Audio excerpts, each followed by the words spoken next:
ఏమంటారో నాకు నీకున్న ఇదిని, ఏమంటారో నువ్వు నేనైనా అదిని.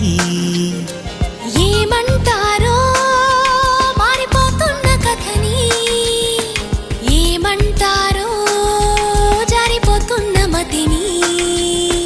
చూసే పెదవిని, మాట్లాడే కనులని, నవ్వే నడకని, కనిపించే శ్వాసని, ఇచ్చి పుచ్చుకున్న మనసుని ఇదా అదా యదా విధా. మరి ఏమంటారో నాకు నీకున్న ఇదిని, ఏమంటారో నువ్వు నేనైనా